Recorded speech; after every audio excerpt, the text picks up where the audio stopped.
नमस्कार, जस्ट हिंदी देख रहे सभी दर्शकों का बहुत बहुत स्वागत। Good evening to all the viewers of just Hindi. मैं हूं आपके साथ गीत उदय सैनी और इस वक्त आप देख रहे हैं ये प्रोग्राम स्ट्रेट टॉक। कहते हैं कि जब किसी देश का आधार ही गलत हो तो वो देश घड़ी घड़ी संकट से जूझता रहता है। जाहिर है उसका खामियाजा उस देश की जनता को ही भुगतना पड़ता है। आप समझ ही चुके होंगे कि हम किस देश की बात कर रहे हैं। पाकिस्तान ऐसा देश है जहां बार बार संकट आते ही रहते हैं, जो बार बार संकटों से घिर ही जाता है और जनता को उस संकट की कीमत चुकानी पड़ती है। आज जब हम उस देश की ओर नजर डालते हैं, उसके पॉलिटिकल टर्मोइल की तरफ नजर डालते हैं, क्या कुछ हो रहा है वहां पर, आम जनता के साथ भी क्या कुछ हो रहा है, तो हम समझ सकते हैं। कारण इसके कई हैं।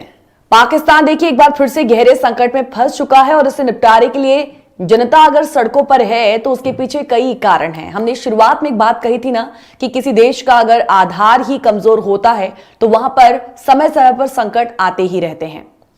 अब देखिए ना, पिछले कुछ महीनों से पाकिस्तान ऐसे एक गहरे आर्थिक संकट में डूबा हुआ है कि देशवासियों को रोटी दाल के लाले पड़ गए। बड़ी मिन्नत समाजत के बाद आईएमएफ ने कुछ कर्ज दिया तो थोड़ा बहुत काम चलना शुरू हुआ। अभी आर्थिक संकट निपटा भी नहीं था कि देश ऐसे राजनीतिक संकट में डूब गया जिसका हल अभी तो किसी की समझ में नहीं आ रहा है। पूर्व प्रधानमंत्री इमरान खान को पहले जेल होती है, फिर सुप्रीम कोर्ट ने उनको जमानत पर रिहा भी कर दिया और इस बीच इमरान खान की गिरफ्तारी से जनता भड़क उठती है और सड़क पर आग बबूला हो जाती है। हद तो उस समय हो जाती है जब जनता ने रावलपिंडी स्थित आर्मी हेडक्वार्टर पर हमला बोल दिया। लाहौर में फौजी कोर कमांडर के घर पर कब्जा कर लिया गया। फौज के खिलाफ कोई भी कदम पाकिस्तान में सबसे बड़ा पाप माना जाता है, सबसे बड़ा पाप समझा जाता है। फिर भी यहां ऐसा ही हुआ और उधर सुप्रीम कोर्ट के चीफ जस्टिस उमर अंता बंदियाल ने हुक्म दिया कि इमरान खान को फौरन अदालत में पेश करो और फिर पूरी पाकिस्तानी व्यवस्था की मर्जी के खिलाफ इमरान को जमानत पर रिहा किया गया। देखिए, पाकिस्तान एक सामंती समाज है। सुप्रीम कोर्ट के फैसले से फौज और इमरान विरोधी तमाम राजनीतिक दलों की जैसे नाक कट गई है। जाहिर है कि अब सुप्रीम कोर्ट और शहबाज शरीफ सरकार में जैसे ठन गई है। देश की संसद सुप्रीम कोर्ट के चीफ जस्टिस को हटाने के लिए प्रस्ताव पास कर चुकी है और उधर इमरान के सहयोगी और विरोधी दल एक दूसरे के खिलाफ जैसे सड़कों पर हैं। हर दिन संबोधन एक नया, और इमरान खान का भी संबोधन, कभी वो कहते हैं कि मुझे मारने की कोशिश की जाएगी, मेरे ऊपर संकट है, कुछ भी हो सकता है। कुल मिलाकर ये कि देश का पूरा सामंजस्य ना जैसे टूट चुका है। जो हो रहा है वो बिल्कुल भी सही नहीं है। फौज हो, न्यायपालिका हो, राजनीतिक व्यवस्था, इन सब के बीच जब जंग छिड़ जाती है तो देश बुरे हालातों से गुजरता है और उसके बाद उससे बाहर निकलना उसके लिए बहुत ज्यादा चैलेंजिंग होता है, डिफिकल्ट होता है।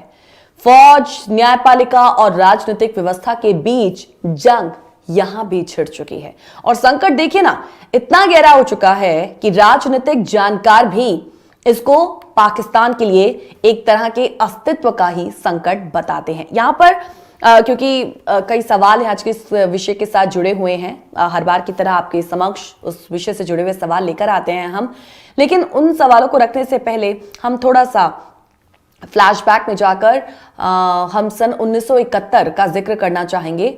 सन 1971 पाकिस्तान बचे या फिर सन 1971 के समान एक बार फिर टूटे, ये तो समय ही तय करेगा, लेकिन समस्या कुछ वैसा ही रूप ले चुकी है जैसा कि सन 1970 के दशक में उस समय के पूर्वी पाकिस्तान और पश्चिमी पाकिस्तान के बीच ठन गई थी। आप में से बहुत से लोग उस दशक कहें उस दशक के बारे में जानते ही होंगे। उस समय देखिए पंजाबी और बंगाली समुदायों के बीच लड़ाई थी और पंजाबियों ने पूर्वी पाकिस्तान के मुजीबुर रहमान के साथ कुछ वैसा ही सलूक किया था जैसा कि इस समय फौज जो है वो इमरान खान के खिलाफ करी और सन 1970-71 में फौज ने बंगालियों का संहार किया था और अंततः पूर्वी पाकिस्तान ने बांग्लादेश के रूप में एक नए देश को स्वरूप लेकर पंजाबी फौजी व्यवस्था से दामन छुड़ा लिया था। अभी देखिए इमरान और फौज और पंजाबी राजनीतिक व्यवस्था के बीच चल रहा संकट उतना गहरा नहीं है जैसा कि बंगाली पंजाबी के बीच ठनी स्थिति थी उस वक्त की, लेकिन धीरे धीरे पाकिस्तान की समस्या इस समय पंजाबी और कुछ और सामाजिक ग्रुप्स और पख्तून पठानों के बीच चल रही एक रस्साकशी भी कुछ वैसी ही दिशा ले रही है। अब देखिए पाकिस्तान सन 1970 के दशक के समान एक बार फिर टूटता है और अथवा रगड़ रगड़ कर किसी प्रकार चलता रहता है। अब ये तो समय और अंतर्राष्ट्रीय स्थितियां ही आगे बताएंगी, लेकिन ये देखिए तय जरूर है कि पाकिस्तान एक बार फिर टूटने की कगार पर है जैसे हालात वहां पर बन रहे हैं और समस्या का हल फिलहाल तो कहीं नजर नहीं आता है। एक और बात, बहुत इंपॉर्टेंट बात है कि कहते हैं ना कि यदि किसी भी देश की सुई जो है, हम अगर इंसानों की ही बात कर लें, अगर अतीत में ही हमारी जो सुई अटकी रहेगी तो हम या फिर उस देश को आए दिन उसी के अस्तित्व के संकट का सामना करना ही पड़ेगा। सो हम कह सकते हैं स्टार्टिंग में हमने एक आधार की बात कही, फिर हम अतीत की बात कर रहे हैं, तो देखिए इन्हीं की वजह से ही पाकिस्तान में जो संकट है वो हमें देखना पड़ता है। यही तो वजह है कि इन 75 सालों में भी वहां के प्रधानमंत्री ने अपना कोई कार्यकाल पूरा किया ही नहीं, उस पर किसी ना किसी तरीके के जो है वो आरोप लगे ही हैं और इसी वजह से किसी ने वो जो अपना कार्यकाल है वो कभी पूरा किया ही नहीं है। यही तो वजह है कि आधार जब कमजोर हो तो फिर ऐसी ही स्थितियां आती हैं। अब पूर्व पीएम इमरान खान के साथ भी ऐसा ही हुआ। जनता तो देखिए हर देश में तरक्की चाहती है और उसके लिए आज के संसार में लोकतंत्र प्रणाली जो होती है ना वो बहुत ज्यादा जरूरी होती है और पाकिस्तान में जब कभी संकट गहरा होता है तो फौज 2 कदम पीछे हटकर लोकतंत्र का चोला पहन लेती है। यही यहां पर स्थिति है। फिर जब लोकतंत्र अपना रंग दिखाता है तो पाकिस्तानी पंजाबी सामंती व्यवस्था को अपने अस्तित्व का खतरा नजर आने लगता है, जैसा आज हो रहा है। और तब क्या होता है, बस फिर फौज का आतंक जैसे टूट पड़ता है और लोकतंत्र का खोखला ढांचा तितर बितर हो जाता है। तो इसी परिप्रेक्ष्य में कई ऐसे सवाल हैं जो इस विषय के साथ जुड़े हुए हैं थोड़ी देर में, क्योंकि मेरे साथ एक खास मेहमान जुड़ेंगे और एक विस्तृत चर्चा, एक सार्थक चर्चा की शुरुआत उनके साथ होगी। सवाल कौन से हैं वो भी हम आपको दिखाते हैं ताकि आप समझ सके। देखिए सबसे पहली बात तो यह है कि पाकिस्तान के पूर्व पीएम इमरान खान के लिए जैसे रेड लाइन है ना वो क्रॉस हो चुकी है। आपका इस पर क्या मानना है? आप हमें प्रोग्राम के अंत में जो ईमेल आईडीज आपके साथ शेयर की जाएंगी उस पर आप अपना जो एक कहें व्यक्तिगत आपकी राय, आपका ओपिनियन इस विषय पर हमारे साथ शेयर कर सकते हैं। आपके साथ ईमेल आईडीज भी हम लगभग शेयर करते रहेंगे throughout the program and at the end of the program also. So पूर्व पीएम इमरान खान के लिए एक रेड लाइन है ना जैसे क्रॉस हो चुकी है। सवाल देखिए ये है कि किस तरीके से पाकिस्तान सेना इमरान खान को रन आउट करने की कोशिश कर रही है, आज हम इसे समझने की कोशिश करेंगे। सवाल यह भी है कि पाकिस्तान फौज और सियासतदानों के बीच इस जंग में जीत जो है वो हमेशा पाकिस्तान की सेना की ही क्यों होती है। आज हम उस सेना को भी उसे भी समझने की कोशिश करेंगे। पाकिस्तान की डावाडोल हालत में इमरान के हासिल में फिलहाल क्या है, हम इसे भी समझेंगे। सवाल यह भी है कि वो भी इमरान खान भी नवाज शरीफ की तरह निर्वासन झेलेंगे या फिर सेना का विरोध वो झेल पाएंगे। एक और बड़ा दिलचस्प सवाल इसी के साथ जुड़ा हुआ है और वो सवाल ये है कि अब आगे कौन, कहते हैं ना कि एक मोहरा जो है वो खड़ा कर दिया जाता है, अब आगे सेना किसको खड़ा करेगी, बिलावल भुट्टो की बात यहां पर सामने आ रही है। तो हालांकि ऐसी सिचुएशन क्या वाकई ही है, हम इसे भी समझने की कोशिश करेंगे। आखिरी सवाल हमारा ये है कि इमरान खान को देखिए सेना से लगातार चुनौती मिल रही है तो मुश्किल घड़ी डेफिनेटली उनके लिए है। तो पाकिस्तान के पूर्व पीएम इमरान खान के पास अब विकल्प कौन से बच जाते हैं, हम इसे भी समझने की कोशिश करेंगे। ये वो सवाल जिस पर हम बात करेंगे। तो रेड लाइन क्रॉस हो चुकी है, hashtag Imran Khan versus Pakistan army.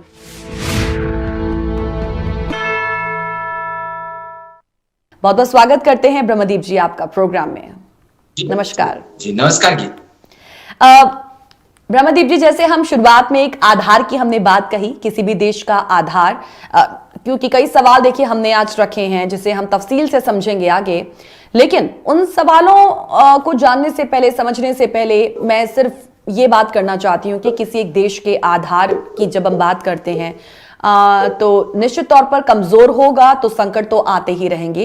तो पाकिस्तान देश भी उन्हीं में से एक है जिसका जिक्र हमेशा होता है कि वहां का आधार जो है काफी कमजोर है। इसी वजह से आर्थिक संकट हो या फिर पॉलिटिकल टर्मोइल हो, ये वहां पर हमें देखने को मिलता ही है। एक हमने दूसरी बात कही अतीत की, कि किसी की जो सुई है अगर वो अतीत में अटकती रहती है, अटकी रहेगी, तो उस देश को आए दिन अस्तित्व के संकट का सामना करना ही पड़ेगा। जनता तरक्की चाहती है, लेकिन उसके लिए आज के संसार में लोकतंत्र प्रणाली जो है आवश्यक है। तो यहां पर वो जो चीजें हैं हमें बड़ी खोखली अब नजर आने लगी हैं देश पाकिस्तान में। तो सबसे पहले इस पर आपकी प्रतिक्रिया, जो कुछ हो रहा है वहां पर। देखिए, निश्चित तौर पर जो पाकिस्तान है वो पहचान के संकट से जूझता आ रहा है। जब हम भारत की बात करते हैं तो हम बताते हैं कि हमारे यहाँ पर 16 महाजनपद हुआ करते थे, प्राचीन लोकतांत्रिक प्रणाली है। पर जो पाकिस्तान है उसने अपनी जो युवा पीढ़ी है या जो भविष्य है उसको यह बताया ही नहीं कि उनका आधार क्या है। वो कभी तुर्की को पहचान बताते हैं, कभी सऊदी अरब को अपनी पहचान बताते हैं। और जाहिर सी बात है, तुर्की और सऊदी अरब को जब आप पहचान बताओगे तो उसका मतलब होता है आक्रामकता, उसका मतलब होता है अधिनायकवाद, उसका मतलब होता है सत्ता पर हावी होने की कोशिश से। और यही कारण है कि पाकिस्तान की जब से शुरुआत हुई है और जो जिन्ना है उन्होंने देश का पहला गवर्नर बनना पसंद किया था, काश जिन्ना देश के पहले प्रधानमंत्री बनते। तो पाकिस्तान जब से शुरुआत हुई वहां से सेना इस प्रकार से इस कदर हावी उस देश पर कि वहां की राजनीतिक पार्टियां, वहां के लोग या वहां का जो प्रशासन है वह सेना से आगे देख ही नहीं पाता। और यही कारण है कि इस बार जब इमरान खान ने पाकिस्तान को चुनौती देने की कोशिश की, तो अब जो सेना को चुनौती देने की कोशिश की जब इमरान खान ने, तो सेना ने उसको ठीक इस तरीके से लिया जैसे उनके अस्तित्व को चुनौती दी जा रही है। इमरान खान को कोर्ट से घसीटा गया। देखिए कितनी बड़ी बात है कि देश के पूर्व प्रधानमंत्री को अर्धसैनिक बल कोर्ट में जज के सामने से घीस कर ले जाते हैं। उसके बाद इमरान खान के जो समर्थक उनको पकड़ा जा रहा है, उनको मारा जा रहा है, उन पर आतंकवाद के धाराएं लगाई जा रही है, देश में आपातकाल जैसा माहौल बना दिया गया है। और इन सब में अफसोस इस बात का है कि इस देश की जो अन्य राजनीतिक पार्टियां हैं वो सेना का साथ दे रही है। इसका मतलब यह है कि आज इमरान खान ने सेना के खिलाफ आवाज उठाने की कोशिश की तो सेना उनको कुचल गई है। लेकिन क्या ऐसे हालात में बिलावल भुट्टो सेना के खिलाफ आवाज उठा पाएंगे? क्या शहबाज शरीफ सेना के खिलाफ आवाज उठा पाएंगे? क्या मरियम नवाज जो है सेना के खिलाफ आवाज उठा पाएगी? और यदि आप सेना के खिलाफ हो ही नहीं सकते तो फिर देश में लोकतंत्र स्थापित हो ही नहीं सकता। जी अब सेना जो है, सेना के आगे कोई कुछ देख ही नहीं पाता है ये देश। यहाँ की अगर हम पॉलिटिकल स्थिति की बात करें, फिर इस परिप्रेक्ष्य में तो ब्रह्मदीप जी एक सवाल तो उठता है कि पाकिस्तान ऐसे गहरे संकट में हर बार क्यों फंस जाता है और हमेशा इसके अस्तित्व की बात जो है वो क्यों आने लगती है। अस्तित्व बचा पाएगा पाकिस्तान, नहीं बचा पाएगा, उसको लेकर सवाल जो है वो हमेशा बने ही रहते हैं। अभी फिलहाल ये जो सिचुएशन है आप इसे किस तरीके से देते हैं? क्योंकि बेसिकली वो जो तारीख है ना 9 मई की, 9 मई के बाद सब कुछ एकदम जैसे पलट जाता है। तो वो उस 9 मई के बाद जो कुछ हुआ है आप उसे किस तरीके से देखते हैं? जो कुछ हो रहा है समर्थन अभी पीटीआई पर देखिए उसे खत्म करने की भी बात सामने आ रही है और अभी तो देखिए जमानत पर है, लेकिन फिर भी आगे क्या हो सकता है। देश के नाम संबोधन भी वो दे रहे हैं कि मेरे लिए खतरा है, मैं संकट में हूं। ये जो तमाम जो चीजें हैं वो क्या संकेत दे रही हैं, क्या कहना चाह रही हैं? वो क्या होगा इस देश के साथ आगे? फिर देखिए गिच्ची पाकिस्तान एक बार फिर टूट जाएगा, इसकी पूर्ण संभावना है। वो इसलिए क्योंकि जो भारत है, भारत देखिए इसमें जो विभाजन की जड़ें हैं और जो कमियां हैं, एक असमानता जो रही है उससे भारत के लोग जूझते रहे। मतलब आप सोचिए कि जमींदारों के पास अधिकांश जमीन हो गई है और गांव में रहने वाले सारे लोग मजदूर हैं। राजा महाराजाओं के पास सारी का जो धन संपत्ति और बाकी लोग जो गरीब है अब जो भारत की सरकारें थी, जब देश की शुरुआत हुई, तो हमारे यहाँ पर चाहे बैंकों का राष्ट्रीयकरण हो या राजा महाराजाओं से संपत्ति लेने वाली चीजें हो, ये सब सुधार जो है ये हमारे देश में किए गए। लेकिन पाकिस्तान में ऐसा नहीं हुआ। असमानता तो देखिए, भारत और पाकिस्तान में ज्यादा फर्क नहीं था, पाकिस्तान में वही असमानता रही और पाकिस्तान में सामंतवाद बहुत भयंकर तरीके से हावी है। तो वो जो सामंतवाद है वो प्रतिबिंबित होता है पंजाब में। मतलब पाकिस्तान की सत्ता में जो कोई भी रहता है वो या तो पंजाब का होता है या सिंध का होता है। पाकिस्तान की जो फौज है वो पंजाबियों से मिलकर बनी है, बाकी किसी को वहां पर दिलेर माना ही नहीं जाता। ऐसे में क्या हुआ है कि 1971 में जब उन्होंने बंगालियों को दरकिनार किया, उनको ऐसा लगता था कि बंगाली लड़ने की काबिल ही नहीं है, तो उन्होंने बंगालियों को दबाने की कोशिश की और जब आपने दबाया तो विद्रोह पूरे वेग से उठा और अंततः पाकिस्तान टूट गया। अब पाकिस्तान क्या हो सकता है? देखिए, इस समय जिस प्रकार से सेना जो है वो इमरान खान को दबाने की कोशिश कर रही है, तो इमरान खान नियाजी कबीले से आते, देखिए उनका पूरा नाम है इमरान खान नियाजी, और ये जो नियाजी कबीला है ये वही कबीला है जो इब्राहिम लोदी या शेरशाह सूरी जो थे, जिन्होंने जो भारत में एक लंबे समय तक यहाँ पर रहे भी हैं, और शेरशाह सूरी का नाम तो बड़ा माना जाता है। तो ये जो नियाजी कबीला है बहुत लड़ाकू है, और जो अफगानिस्तान से लगते हुए इलाके खैबर पख्तूनख्वा के, वहां पर ये बहुत हावी है। अब खैबर पख्तूनख्वा जो इलाका है वहां पर तालिबान बहुत प्रभावी, आप समझते हैं तहरीक तालिबान जो आतंकी संगठन है वो खैबर पख्तूनख्वा से ही निकला है, मतलब उन इलाकों में हावी है। तो पूर्ण संभावना है कि यह जो कबीलावाद है या जो कबीलाई संस्कृति है बहुत आक्रामक होती है, और भारत के कुछ मतलब भारत तो खैर ठीक है, लेकिन पाकिस्तान, ईरान और अफगानिस्तान के जो इलाके, एक बहुत बड़े इलाके को पख्तूनिस्तान कहा जाता है जहां पर पश्तून बसते हैं। हो सकता है कि आने वाले समय में पाकिस्तान का वो टुकड़ा जो है वो अलग हो जाए और एक नया देश पख्तूनिस्तान जो है वो अस्तित्व में आ जाएगा। इस बात की पूर्ण संभावना इसलिए भी है क्योंकि जो इमरान खान है वह न तो दबने को तैयार है न छुपने को तैयार है, और यदि उनकी ये आक्रामक स्थिति बनी रही तो निश्चित तौर पर अफगानिस्तान से लगती जो सीमा है पाकिस्तान की वो एक बार फिर अस्थिर हो जाएगी और पाकिस्तान किसी हद तक जा सकता है। जी जी। यानी कि देखिए कुछ बातें तो फिर एकदम साफ हैं कि जिस तरीके से स्थितियां इस वक्त बनी हुई हैं उसका जो अस्तित्व है वो एक बार फिर से फंस चुका है, और वहां से उसका निकलना ये काफी ज्यादा जो है मुश्किल रहेगा। लेकिन ये एक बहुत ही आम सवाल है, लेकिन मैं चाहूंगी कि आप इसे प्लीज थोड़ा सा हमें विस्तृत तौर पर बताइएगा। हम यहाँ के पॉलिटिकल कहीं सिचुएशन की बात यहाँ पर कर चुके हैं, यहाँ पर हम आर्थिक स्थिति की बात भी इस मंच पर से कई दफा कर चुके हैं पाकिस्तान को लेकर, लेकिन क्योंकि इस बार का जो पॉलिटिकल टर्मोइल है उसमें सेना की जो भूमिका है वो बहुत ज्यादा इंपॉर्टेंट होती है, और जैसा आपने भी कहा कि सेना से आगे जो है वो यहाँ पर देखता ही नहीं है, बिकॉज सेना ही यहाँ पर सब कुछ है। ये जो सेना की भूमिका की हम बात कर रहे हैं, इसका वर्चस्व शुरू से ही इतना ज्यादा हावी क्यों है कि 75 सालों में कोई पीएम अपना पूरा कार्यकाल नहीं कर पाता है, और उसके बाद जब इस तरीके की सिचुएशंस बनती हैं तो सेना इतनी ज्यादा हावी हो जाती है। अब ऐसी ही जो चुनौतियां हैं वो लगातार पाकिस्तान के पूर्व पीएम इमरान खान को मिल रही हैं, और वो इसलिए बार बार आके देश के नाम अपने संबोधन में कहते हैं कि मैं संकट में हूं, मेरे साथ कुछ भी कभी भी हो सकता है। ये सेना की जो भूमिका है ये इतनी ज्यादा हमेशा स्ट्रांग यहां पर क्यों रहती है?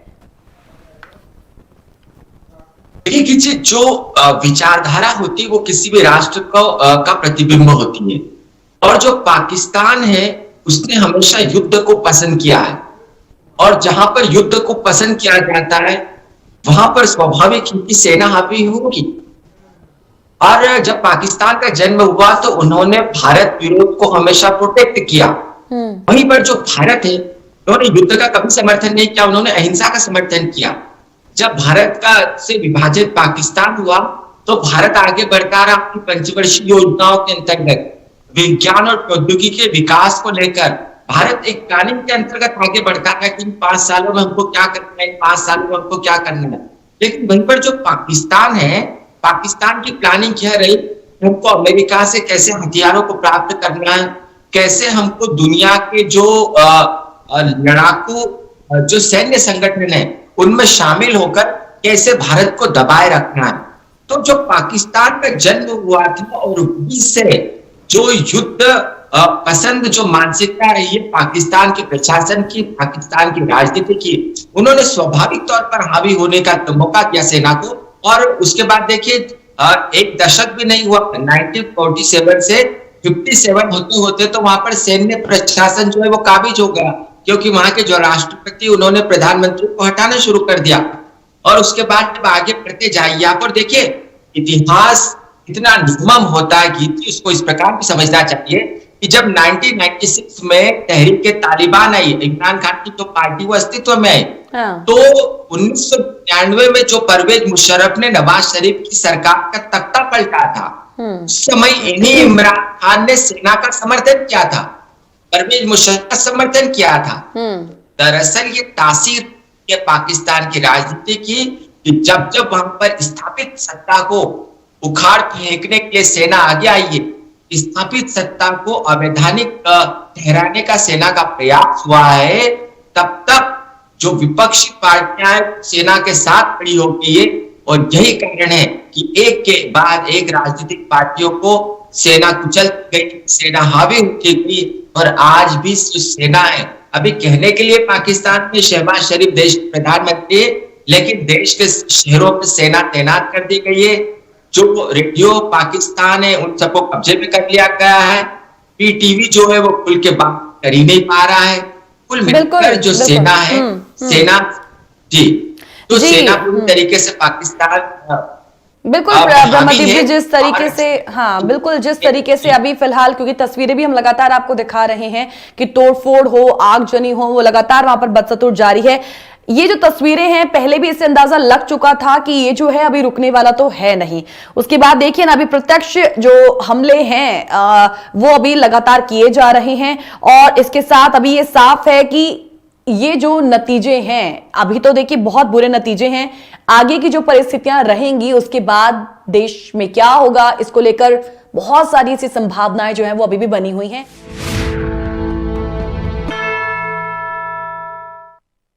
जैसा कि हमने बात यहां पर की थी कि पाकिस्तान जो या तो टूटता है या तो फिर कहीं रो रो कर जो है वो चलता रहता है। और यही वजह है कि अभी फिलहाल की जो सिचुएशंस हैं उसकी वजह से उसका जो अस्तित्व है वो एक बार फिर से गहरे संकट में है। ब्रेक में जाने से पहले हम सेना की भूमिका की बात यहां पर कर रहे थे कि सेना का जो वहां पर वर्चस्व है, इतना एक कहीं जो हमेशा हावी रहती है सरकारों पर, तमाम पॉलिटिकल पार्टीज पर, क्यों है ऐसा? क्योंकि शुरू से ही है वहां पर। और ये क्या कभी खत्म होगा? अभी फिलहाल इसके बारे में कुछ कहा नहीं जा सकता है।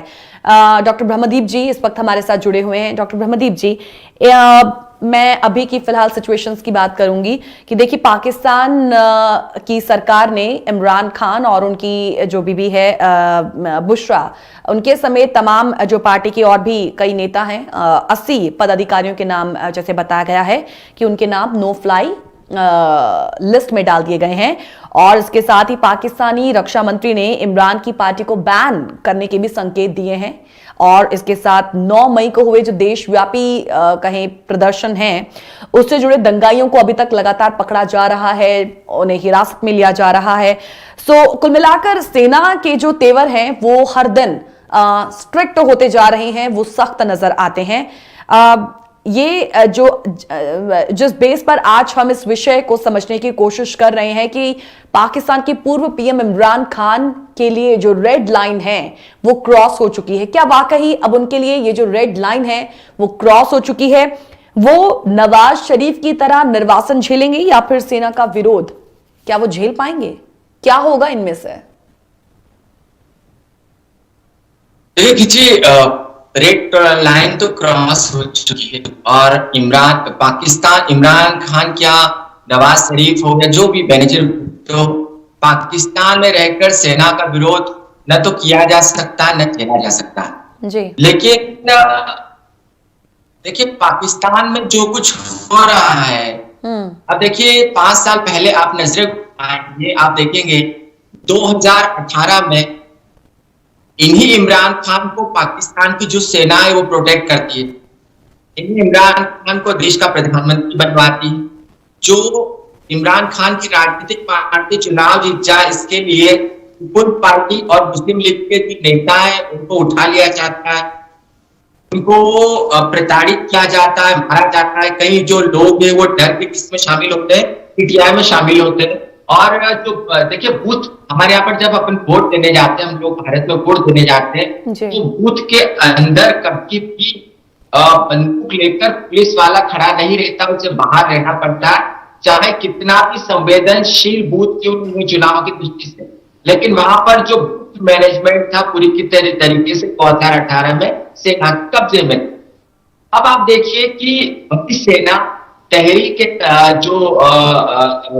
तहरीक इंसाफ जो इमरान खान की पार्टी है उनको सत्ता में लाती है, इमरान खान बाकायदा देश का प्रधानमंत्री बना जाता है। इसके बाद इमरान खान जब सेना का विरोध करने पर उतारू होते हैं तो फिर इमरान खान को दूध में से मक्खी की तरह निकाल के दिया जाता है। तो आप सेना का जितने समर्थन करेंगे उतना ही आप सत्ता में बने रह सकते हैं। बेनजीर भुट्टो ने सेना का विरोध करने की कोशिश की थी, इसीलिए 2007 में उनके कहने के बाद थी कि उनको सुरक्षा का खतरा थी कि उनको सुरक्षा मुहैया नहीं कराई गई और उनको गोली मार दी गई। और गोली मारने वाले कौन थे, उनको जो इन्होंने निशाना बनाया वो तहरीक तालिबान के आतंकी थे। तहरीक तालिबान वही संगठन है जिसको इमरान खान की जो पार्टी है वो समर्थन करती है। और तहरीक तालिबान जो है वो प्रधानमंत्री तब तक इमरान खान जब तक देश के थे तब तक उसने पाकिस्तान पर हमले बंद कर रखे थे, लेकिन जैसे इमरान खान सत्ता से हटे तो उसने देश में आतंकी हमले शुरू कर दिए। इसीलिए वहां की जो पाकिस्तान की सेना है वो इमरान खान से नाराज होगी। एक तो ये पहलू रहा, दूसरा ये रहा है कि जो इमरान खान है उन्होंने इस बात को दरकिनार करने की कोशिश की कि जो अमेरिकन प्रशासन है जिससे पाकिस्तान की जो सेना है उसके बहुत मजबूत संबंध है। जब इन चीजों को नजरअंदाज करने की कोशिश की तो इमरान खान पाकिस्तान की सेना का निशाना बन गए। लेकिन मैं गीची इस बात को यहाँ पर जोड़ना चाहूंगा कि पाकिस्तान में यदि लोकतंत्र कायम हो जाए, यदि पाकिस्तान शांति से रहने लगे तो वो अमेरिका और यूरोपियन राष्ट्रों के हित में नहीं है। जरूरी है कि पाकिस्तान में अशांति, पाकिस्तान में अस्थिरता जितनी होगी वो यूरोपियन और अमेरिका के लिए उतनी ही मुफीद होगी या उतनी उनको पसंद होगी।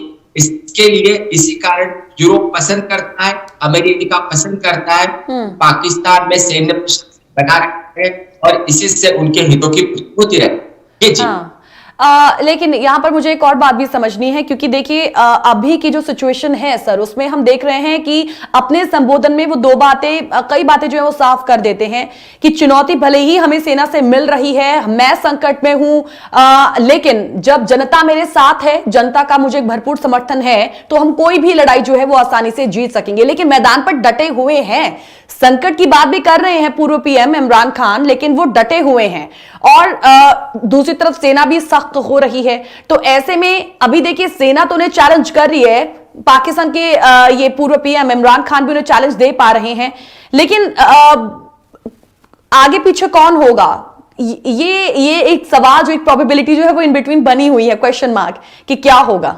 ये जो पहले नेताओं के साथ हुआ या फिर कुछ अलग यहां पर हो सकता है, जनता का समर्थन की बात वो यहां पर कर रहे हैं ना, इस वजह से। देखिए जी पाकिस्तान में किसी को भी कार्यकारी प्रधानमंत्री बना दिया जाएगा और वो प्रधानमंत्री ऐसा होगा जो सेना का मोहरा होगा, वो कोई भी हो सकता है। हो सकता है कि किसी सुप्रीम कोर्ट के रिटायर्ड जज को बना दिया, आप किसी को भी बना दे, ऐसा उस देश में राष्ट्रपति को लेकर भी हुआ। देखिए अभी तो गाज बहुत गिरने वाली, सुप्रीम कोर्ट के जो न्यायाधीश है उन्होंने सेना और सरकार के खिलाफ जाकर जो इमरान खान को बेल दी है, इसका नतीजा वहां के सुप्रीम कोर्ट के न्यायाधीश को भोगना पड़ेगा, मतलब उनको पद से हटा देंगे। उसके बाद नए चेहरे को देखिए, जितना मेरी पाकिस्तान की राजनीति को लेकर समझ है, मुझे नहीं लगता कि उस देश की जो कमान है वो बिलावल भुट्टो को दी जाएगी। बिलावल भुट्टो है पाकिस्तान के उस खानदान से जिसका बहुत दुनिया में नाम है। तो सेना कोई भी ऐसा मौका नहीं देगी कि कोई राजनीतिक व्यक्ति वहां पर हावी हो जाए या राजनीतिक व्यक्ति तो जिसका विशाल व्यक्तित्व हो। ऐसे में बहुत ही कोई साधारण राजनीतिज्ञ होगा या सुप्रीम कोर्ट के न्यायाधीश होंगे, रिटायर्ड न्यायाधीश। और सुप्रीम कोर्ट के रिटायर्ड न्यायाधीश इसलिए इसके भी हो सकते हैं क्योंकि जो जनता है उनका उन पर विश्वास होता है, क्योंकि जनता के पास विकल्प रहने ज्यादा। राजनीतिक पार्टियां राजनीतिक पार्टियां जो है वो एक दूसरे का विरोध करती रहती है, सेना जो है जनता को दबाती है, तो अंततः देश की जनता सुप्रीम कोर्ट की ओर देखती है। तो कुल मिलाकर पाकिस्तान में जल्दी से डेवलपमेंट होगा और कुछ किसी सामान्य व्यक्ति को देश का कार्यवाहक प्रधानमंत्री बनाया जा सकता है। एक बैन की बात भी जो सामने आ रही है, तो सिर्फ संकेत दिया है कि बैन लग सकता है पीटीआई पे। मान लीजिए ब्रह्मदीप जी, अगर बैन लग जाता है तो ऐसे तो फिर इमरान खान के लिए काफी डिफिकल्ट है। अभी तो वो चुनाव आगे, इलेक्शंस की भी बात कर रहे थे, इलेक्शन ना नहीं लड़ पाएंगे तो फिर ऐसे में उनकी लोकप्रियता जो उन्होंने हासिल की है उसका वो करेंगे क्या? एक और बात भी है कि देखिए सेना ने तो वैसे भी संकेत जो है वो यहां पर दे ही दिए कि जो भी तोड़फोड़ करेगा, सेना के विरुद्ध जाएगा तो सेना जो है वो बहुत सख्ती से उससे निपटेगी। तो उस पर नेशनल आर्मी एक्ट भी लगाया जाएगा, जैसा पहले भी लग चुका है कई पीएम्स के साथ, तो कैद में भी डाल दिया जाएगा। तो इसीलिए जिस यूथ में, क्योंकि हम जनता की बात कर रहे हैं, जिस यूथ में, मिडिल क्लास में इमरान खान इतने ज्यादा लोकप्रिय हैं, फिर तो वो भी आगे उनसे परहेज ही करेंगे। देखिए ये जो पाकिस्तान की जो राजनीतिक पार्टी है उनका कोई एजेंडा है ही नहीं भारत विरोध को छोड़कर।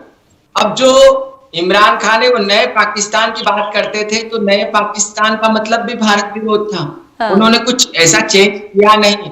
इनको कुछ चेंज करते, कुछ नया प्रयास करते तो शायद भारत से उनके बेहतर संबंध बन जाते।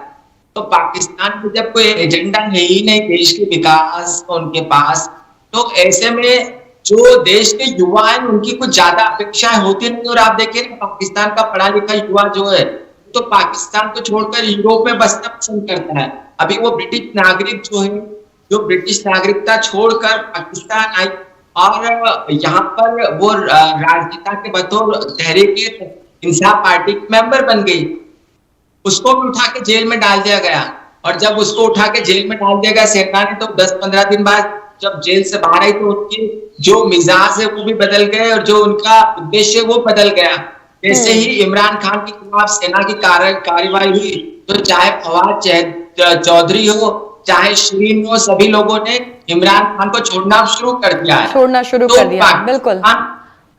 ये पाकिस्तान की राजनीतिक पार्टियों का कोई ऐसा विजन है नहीं कि वहां का जो युवा है वो उस पर विश्वास कर सके। वहां के जो लोग हैं वो अपनी रोजी रोटी में तल्लीन होते हैं, और यही हकीकत है उस देश की। इसलिए पाकिस्तान में चाहे शासन रहे या चाहे लोकतंत्र रहे, लेकिन जनता के लिए कुछ ज्यादा उसमें है नहीं। लेकिन हाँ, एक बात जरूर कहना चाहूंगा यहाँ पर, जिस मुद्दे पर हम बात कर रहे थे कि एक्चुअली में जो पाकिस्तान है उसकी भौगोलिक स्थिति जो है वो मध्य पूर्व के भी पास है, पश्चिम एशिया से जो लगते हुए इलाके हैं या आप रसिया के जो इलाके हैं उनसे भी पाकिस्तान लगता हुआ है।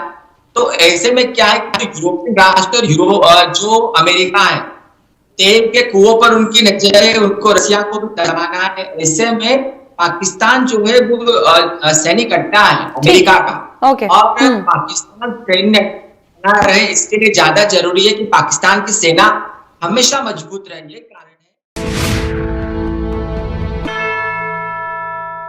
पाकिस्तान के राजनीतिक इतिहास के साथ साथ पाकिस्तान की वर्तमान स्थिति की बात कर रहे हैं, और एक बार फिर से वही सिचुएशन, वही सब कुछ हो रहा है जो अतीत में होता आया है। यानी कि वहां की जो सेना का इतना हावी होना और उसके बाद उसका मजबूत स्थिति में होना अतीत में भी हो चुका है, और अभी भी ये वही हो रहा है कि सरकार और सेना के बीच में कहीं खाई है ना, वो कहीं दूरियों की जो खाई है वो बढ़ चुकी है। और ऐसे में जो तमाम राजनीतिक शासक हैं पहले भी सत्ता से उखाड़ फेंके गए, और अभी जो है वही हो रहा है। यानी कि पाकिस्तान के पूर्व पीएम इमरान खान के साथ फिलहाल जो कुछ हुआ है, सो आगे उनकी पार्टी को बैन करने की बात वगैरह वगैरह ये सब हो रहा है। प्रोफेसर ब्रह्मदीप जी इस वक्त हमारे साथ जुड़े हुए हैं। प्रोफेसर साहब, क्योंकि ब्रेक में जाने से पहले आपने बात की थी सरकार और वहां की सेना की बात की थी। वहां की सेना जो है हमेशा मजबूत स्थिति में रही है। समझना आपसे यहां पर यह भी चाहते हैं कि पाकिस्तान जैसे देश में सेना का मजबूत रहना क्या जरूरी है, और अगर मान लीजिए ना हो तो क्या हो? दृष्टि से वहां की सेना का मजबूत रहना बिल्कुल अच्छा नहीं है। ओके। क्योंकि यदि वहां की सेना मजबूत रहेगी, मतलब राजनीतिक तौर पर भी मजबूत रहेगी, तो वह प्रशासन पे पूरी तरीके से हावी हो जाएगी, नागरिक अधिकार जो उनको दरकिनार करेगी और जो सीमा है वो अस्थिर। लेकिन ये आप यूरोपियन राष्ट्र या अमेरिका की दृष्टि से ले तो निश्चित तौर पर वहां की सेना जो है वो मजबूत होगी, उनके हित का संवर्धन होगा, क्योंकि अमेरिका को चाइना पर नजर रखना है। पाकिस्तान के जो सैनिक है वहां से अमेरिका मध्य पूर्व में नजर रखना है, क्योंकि वहां से तेल को प्राप्त करता है, यूरोप को बहुत सारे हित है, क्योंकि जो मध्य पूर्व वहां से भी तेल मिलना बंद हो जाएगा यूरोप को, तो यूरोप की लाइफलाइन है वो खत्म हो जाएगी, यूरोप बर्बाद हो जाएगा। और अगली बात अब ये है कि यहाँ पर रूस पर नजर रखना है, तो वो अमेरिका और यूरोपियन राष्ट्र जो है उनके लिए बहुत जरूरी है कि पाकिस्तान में अस्थिरता रहे या स्थिरता रहे जो रहे, लेकिन वहां की सेना है वो मजबूत रहे। यही कारण है कि सेना इस बात को बहुत अच्छे से जानती है। जब देश में महंगाई बहुत चरम सीमा पर है, जब लोग जो है वो दाने दाने को मोहताज हो रहे हैं, वहीं पर पाकिस्तान की सेनाएं जो उनके रहन सहन है उसमें कोई चेंज नहीं होता। तो पर ये समझने की कोशिश क्यों नहीं, हाँ बिल्कुल, लेकिन किसी भी देश का जो कहें राजनीतिक शासक है या फिर सेना है, वो ये समझने, खासकर जब हम पाकिस्तान जैसे देश की जब हम बात कर रहे हैं, तो वहां की सेना भी समझने की कोशिश क्यों नहीं करी कि देश के अंदरूनी हालात क्या है, उनको इस तरीके से दरकिनार नहीं किया जा सकता, इग्नोर नहीं किया जा सकता, बल्कि आप जो कर रहे हैं उसकी वजह से तो देश में और ज्यादा हालात बिगड़ रहे हैं। उनको ये क्यों नहीं सताता है कि दुनिया भर में मैसेज क्या जा रहा है हमारे इस देश को लेकर? ऐसे तो फिर अंतर्राष्ट्रीय जो कहीं तमाम परिस्थितियां हैं वही तय करेंगी कि क्या होना चाहिए एक देश के साथ। देखिए इसके लिए संयुक्त राष्ट्र जिम्मेदार है, क्योंकि संयुक्त राष्ट्र की जब स्थापना हुई थी तो यह बहुत स्पष्ट था कि जहां पर लोकतंत्र की स्थापना को ज्यादा इंपॉर्टेंस देगा। आप देख लीजिए भारत के पड़ोस में म्यांमार है, वहां पर एक स्थापित जो सत्ता थी उसको उखाड़ फेंका गया और वहां पर सैन्य प्रशासन हावी है। संयुक्त राष्ट्र के कोई भी प्रतिबंध वहां पर काम नहीं कर रहे हैं और चाइना जो है बढ़िया से वहां पर सैनिक ठिकाने बना रहे हैं। इस दुनिया में आप ईरान को ले लें, सऊदी अरब को ले लें, लीबिया को ले लें, सीरिया को ले लें। देखिए सीरिया के जो असद है उनको आधी दुनिया, जो रूस जैसे जो राष्ट्र थे वो असद के पक्ष में खड़े थे। अमेरिका एक समय असद का विरोध कर रहा था और अभी जब अरब लीग की जो बैठक हुई उसमें असद को बुला लिया गया। तो दुनिया में जहां जहां लोकतंत्र खत्म करने की जो कोशिशें करती, जो ताकतें आती है, संयुक्त राष्ट्र में उनका सही तरीके से बहिष्कार होता ही नहीं है। और संयुक्त राष्ट्र की जो चाइना और रूस जैसे जो देश है वो सुनते भी नहीं है। ऐसे में क्या होता है कि जो अधिनायकवादी ताकत है वो मजबूत होती जाती है, और जब मजबूत होती है सबके अपने अपने राजनीतिक हित है, सबके अपने अपने अंतर्राष्ट्रीय हित है, सबके अपने आर्थिक हित है। तो ऐसे में क्या होता है कि आप लोकतंत्र को जैसे देखो, भारत को आप देखिए कि चूंकि दक्षिण अफ्रीका में रंग भेद का विरोध करना था, इसलिए हमने 90 के दशक तक दक्षिण अफ्रीका के साथ क्रिकेट मैच खेले ही नहीं। तो भारत जैसे जो देश है वो मूल्यों की राजनीति करते थे, लेकिन अब बदलते दौर में तो भारत मूल्यों की राजनीति नहीं करता है। हमने यूक्रेन को, हम कह रहे हैं कि रूस और यूक्रेन के बीच युद्ध को समाप्त हो जाना चाहिए। हम यूक्रेन से कह रहे हैं कि हम सत्य के साथ रहेंगे, और दूसरी तरफ हम क्या कर रहे हैं, रूस से तेल को खरीद रहे हैं और उसको हम यूरोप में चाह रहे हैं। तो दुनिया भर में भारत समेत मूल्यों की राजनीति जो है वो खत्म हो गई है। और जब मूल्य ही नहीं होंगे तो संयुक्त राष्ट्र के कौन से नियम होंगे और कौन सा लोकतंत्र होगा? तो दुनिया भर में यही, और यही कारण है कि जब जो अधिनायकवादी ताकतें वो अनियंत्रित हो जाएगी तो फिर उसका जो परिणाम है वो वहां के लोग भोगेंगे, और पाकिस्तान में भी भोग रहे हैं, म्यांमार में। सर मेरे पास समय कम है, बिल्कुल मेरे पास समय कम है, लेकिन मैं चाहूंगी कि 1 मिनट में आप इसका प्लीज जवाब जरूर दें। अब इमरान खान के पास विकल्प क्या बचते हैं? जाते जाते इस सवाल पर भी टिप्पणी कीजिएगा। देखिए, इमरान खान को देश से भागना पड़ेगा यदि उनको जिंदा रहना है, और थोड़े ही दिनों में जाके वो ब्रिटेन बस जाएंगे, लेकिन वो भी ब्रिटेन में पढ़े लिखे, जी वो भी ब्रिटेन में पढ़े लिखे। उसकी बात है कि जो उनके वैवाहिक संबंध है वो ब्रिटेन में रहे, और जो इमरान खान है वो एक शातिर खिलाड़ी रहे, शातिर राजनेता बन नहीं पाए, और अंततः उनका हश्र यही होता है कि उन्हें देश से भागना पड़ेगा और ब्रिटेन में बचने के लिए मजबूर हो जाएंगे। जी बहुत बहुत शुक्रिया ब्रह्मदीप जी आपका प्रोग्राम में सबसे पहले तो अपना समय देने के लिए और आज के इस विषय पर अपनी जो बात है अपना पर्सपेक्टिव रखने के लिए। तमाम सवालों को आपने जिस तरीके से समझाया है मैं चाहूंगी कि हमारे जो व्यूअर्स इस वक्त देख रहे हैं वो कई बातों से वाकिफ होंगे, लेकिन अगर आप भी उस पर अपना फीडबैक देना चाहें तो जरूर बात रखिएगा। डॉक्टर ब्रह्मदीप जी ने जो कुछ कहा आज के इस विषय पर अपने व्यूज रखे हैं। ब्रह्मदीप जी बहुत बहुत शुक्रिया आपका, और इसी के साथ शुक्रिया आप सभी का भी, आपने अपना समय निकालकर इस एपिसोड को देखा, लेकिन आपको फीडबैक भी देना है। और आज के इस एपिसोड को लेकर जो हमने बात रखी है पाकिस्तान के उस पॉलिटिकल टर्मोइल की, सेना की भूमिका पर हमने बात रखी है, तो क्या पाकिस्तान के पूर्व पीएम के लिए अब रेड लाइन क्रॉस हो चुकी है? इस पर अपने व्यूज हमारे साथ जरूर साझा कीजिएगा geet@justbroadcasting.com या info@justbroadcasting.com पर। इसी के साथ मुझे दीजिएगा इजाजत, नमस्कार।